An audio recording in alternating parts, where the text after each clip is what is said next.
Well, hello there. Mark here, and today you have maybe seen the title about my dream about the Antichrist and also my one and only time in meeting John Paul Jackson. So that was kind of a combined event in my life about 3 years ago. And so just going to kind of walk you through what that was all about. I normally don't dream such dramatic type things as far as like the end of all times and those sorts of things. So that's a little bit interesting in and of itself. And then the fact that John Paul Jackson, I had chance to meet him, was kind of unique, obviously, as he was a real spiritual father for me, as I've learned a lot from him in years past concerning dreams and hearing God, all this type of things. So I gave a little bit of the backstory about that in a previous live video with Jenny and I about stumbling upon John Paul Jackson on YouTube, and then learning a lot, begin to take dream interpretation courses and hearing God courses, all that through his ministry. So that was pretty impactful for my life, and through the whole process of learning and getting to know that ministry and all that, there was a point back in 2014 that separately Ginny and I both kind of had this feeling that God was leading us to Dallas. Now, we interpreted that as move to Dallas, and even though it wasn't something that was on our radar coming into that year, or no long-term plans for that, but just a lot of unusual circumstances and things that led to that. And so anyway, along that journey, during that time, John Paul Jackson did get very ill with cancer and touch and go and all that. But meanwhile, I was thinking I wanted to go down there and see him. And anyway, it all worked out. I did in the September of 2014, his first recording back in the studio after his sickness. So he would do a monthly webinar recording with a few different little vignette type shows, one of which was a Q&A, and that's when I had an opportunity to get up and share. And actually I asked Streams Ministries if they had that, either a clip or a screenshot they could share, and they actually gave me access to the video, so I'll be showing that here in a minute. And so I'll let myself tell that whole dream about the Antichrist and what he had to say about that. So look to that, and then I'll just after that video maybe have a couple comments, but also talk about the whole trip to Dallas and maybe the significance, just prophetically, of what that was for me, and just some interesting things happened besides having a chance to interact with John Paul. So like I said before, I made the plans to go to Dallas and visit Streams Ministry and John Paul Jackson, and I had that all in the works. And a couple weeks before I headed down to Dallas, I had this dream about the Antichrist, and so you will see just here as I get a chance to share that with John Paul, what that dream actually was and his reaction to it. So check it out. Hello, John Paul. Hi. It's great to see you in person. I've been watching you on YouTube. Actually, I saw on YouTube in 2008. Oh my goodness. And you sucked me in, and I haven't left. So it's really good to be here in person.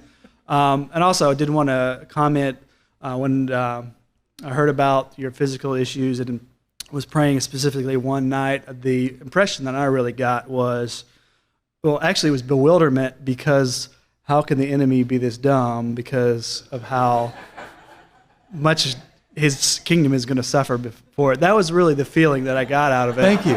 Amen. And so, but I was praying, as doing my best to but it was just, to me, it was a done deal. And sorry that you had to go through so much pain, but I know. Oh no, yeah, I love that faith in it. Whatever, Paul made an interesting statement. He said, "Because of the great revelation I was given, I was sent a messenger of Satan to buffet me." Mm. And the enemy was buffeting me for sure. But he made a mistake. That's right. I want to get your take on this. It was like a vision, dream type of thing. I was definitely asleep, but when I look at actually how it played out, it didn't have as much of a dream type feel to it. I'm not really in the dream. It's almost like I'm watching a newscast, and there's a young man sitting on some kind of chair or something, and I hear a voiceover describing this young man, and he's in an area that looks like it's trashed or somewhat destroyed. He's sitting in front of a wall. But the newscaster, while he's talking, I understand him to be the Antichrist, the young man sitting there. And I could tell he's a Middle Eastern type of thing. And he's describing him. He says his name, not the Antichrist name. He's actually like, when he was speaking of it, it was like, this is his actual name, like whatever. Sure. And then they show a close-up of him, and he's a very handsome young man. He could be a model, and he had a beard, but it was close crop, dark, thick hair. And then they began to describe that he was from southern Russia, and it showed like a flyover of the city. And the three things that I felt, or that I kind of remembered or felt or whatever coming out of that dream. First, his name was Zaim. Secondarily, it was Odessa, which is actually in Ukraine. But it once was Soviet Union. It was southern Russia. Yeah, exactly. Yeah. And I looked those things up, but I don't know if you already know what they mean, but I didn't know what they meant before that. Yeah, I don't know. Tell me. Zaim is an Arabic name for chief or leader, and Odessa, the Greek meaning of that word is wrathful. So I was like, well, that kind of goes along, I guess. But I was just kind of wondered your take on that. Was that, And the other thing I felt coming out of that, the guy looked like he was 25 years old. That's what I thought when I woke up. Yeah, no, I don't. I mean, it sounds like you had a vision. Sometimes you don't know whether you have a dream or a vision. You just kind of like, I had this experience. Yeah. And it sounds like that's what you had. Right. And time will tell if you were giving a metaphor. Right. His name is a metaphor for his personality type. Right. The Odessa area, southern Russia, would be northern Turkey. And that whole region in there is Islamic, had a lot of Islamic cultural things, and then on down into the Iraq, northern Iraq area, and the Turks and what's going on there. But Turkey, as I mentioned in the Coming Perfect Storm, is like it's like a sleeper. It's like no one expects anything to happen in Turkey, but that's where it's all going to happen in a way. Right. Southern Russia, Turkey, northern Turkey, that whole ethnic area in there, and sounds like you saw a guy I saw, but it's 1980 when I saw him, and he was yet to be born, but I knew when he was born he will look like this. Oh wow! And same thing, close crop beard, very clean shaven, spoke eloquently like the voice of angels, and really model-esque in looks.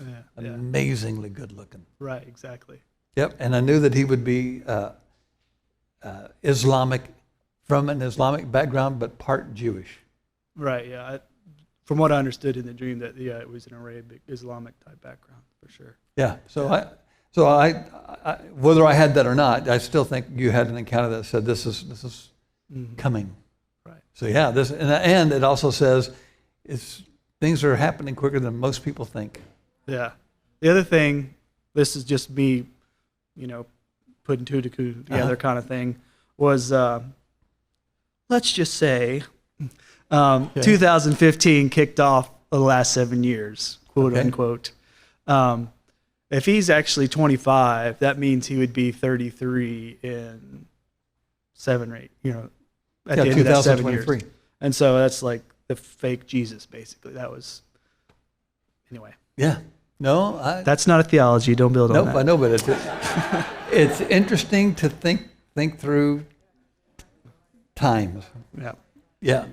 Okay, thank you. Thank you for coming.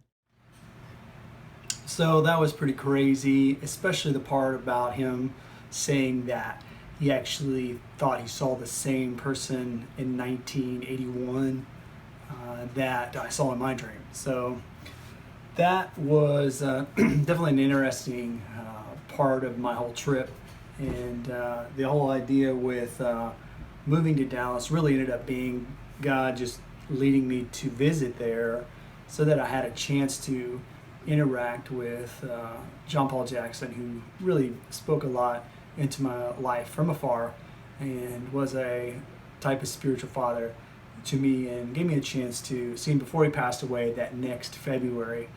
And there was some crazy things about that even when it happened, and I mentioned that also in that first live video that you can find on the YouTube channel here, if you want to go back and kind of get an idea of a couple other dreams that God gave me surrounding John Paul's passing. And so that dream, or whatever it was more of a vision, kind of like John Paul Jackson said, within a dream state. And I guess we'll just see as time goes forward. Maybe I won't see. I might go to heaven before that all happens. But anyway, it was very interesting.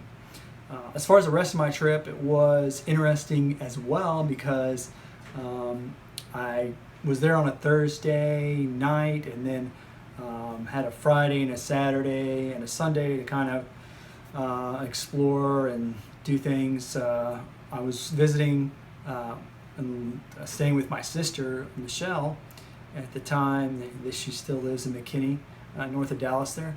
And so I had a couple days there to kind of do stuff, and that was where a couple other interesting things happened.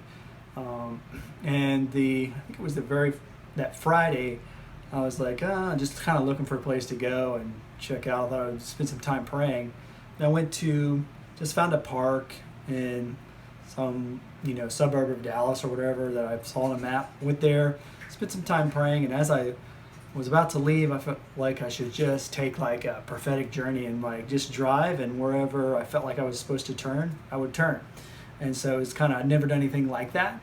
And so I was leaving the parking lot of the park, felt like to take a right, so I took a right, and I drove, I think it was kind of like into a dead end as far as that particular street. You could either go left or right, and I decided to go right again. And then I'm driving through, and I'm starting to kind of go through like another small suburb or town, and outside of Dallas, and I saw like there was a park, like a historical type thing. So I was like, I feel like I should go there. So I took a quick right then, and the park was 2 or 3 blocks maybe down on the left. So I headed in there, and I was like, I'll just check this place out. And so while I'm walking through, it was kind of like the historical place in Dallas, as far as one of the oldest towns in that area. And the name escapes me right now. It was like Farmville or something like that, as far as the name of that little town there. And so I'm just looking through, they had like old buildings from that town and from other towns in the area. So it was like a little village or town that they had set up in this park. And so I'm checking it all out. And while I'm walking through, I end up coming across this log cabin type church. And the little placard, historical marker plaque, said this is the first church that was ever established in the Dallas area. And I was like, wow, that's kind of crazy that I ended up being led right here. So I went to one of the historical experts that was there on site and asked him some questions, and she actually told me that there was the original church was located just a couple blocks away, and there still was a church there. And it wasn't the very first one, but it was a church that was in operation. So I drove over there, and I actually felt like to pray over that church, and for whatever reason, and just felt led to. So I walked around that church and prayed for it, and just blessing over it. And they had a monument in the courtyard of that particular church that commemorated the first families that had established that church. Back in the 1800s, I believe, or somewhere around there. And so I did that. That was kind of interesting. And then the next day, decided to take another adventure just to go down into downtown Dallas. And I knew that, one of the things Dallas was known for was the fact that JFK, John F. Kennedy, the president, was shot there. And I kind of wasn't really wanting to go check that out just because of the, kind of a downer, right? And so I just drove. I was looking for a particular parking place. I wasn't paying attention to the surroundings, and I kind of missed it or whatever. And so the next particular place, or next potential place, I should say, to park happened to be right by the book repository where Lee Harvey Oswald took a shot and ended up, killing John F. Kennedy. And so I was just like, okay, I'm here. I guess I'll check it out. And so when I was looking at the monuments and things they had down there, I realized that very spot where JFK was shot was the first settlement for Dallas. And I was like, wow, this is just crazy that kind of been led here as well. And I just kind of had a sense that God was just kind of directing my path in a kind of unusual way for that particular trip. And I just really got the sense that, even though one of the things that Dallas had been known for was the death of a president, and how that really kind of overshadowed some of what Dallas was all about. And the fact that even when I took a little bus tour of the area, and they said, the downtown area, although they put money into it and invested things, and it's very nice, it's not something that's real active. It's almost like there was a little cloud or something over it just being like a vibrant, type of atmosphere to people, even though when I was there it seemed nice and all that. But I had the feeling that God really, his plan is obviously not that Dallas and that area would be known for death, but it would be known for life. And so I had the opportunity to share that in a church that I visited the next day, like a Sunday night, and just kind of really felt to share it with the pastor of that church, as Sojourn Church, I believe, and I believe Streams Ministries current president, I don't know if he still is a part of that church, but he was there, John E. Thomas, who's now running Streams, another disciple of John Paul Jackson, who's now taking over the ministry and doing a great job with it.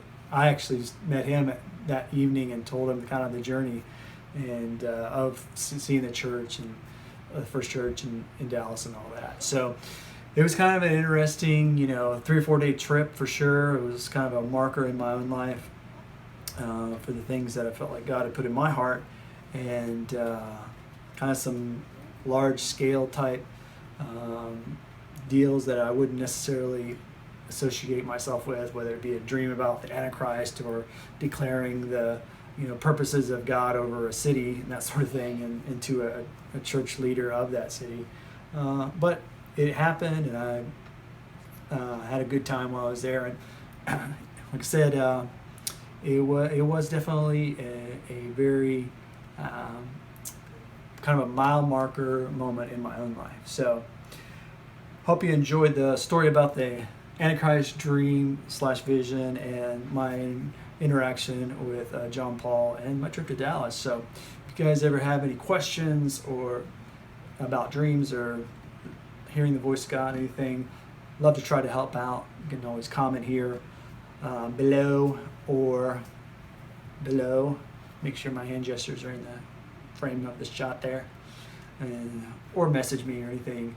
So you guys have a good one, and I'll check you later.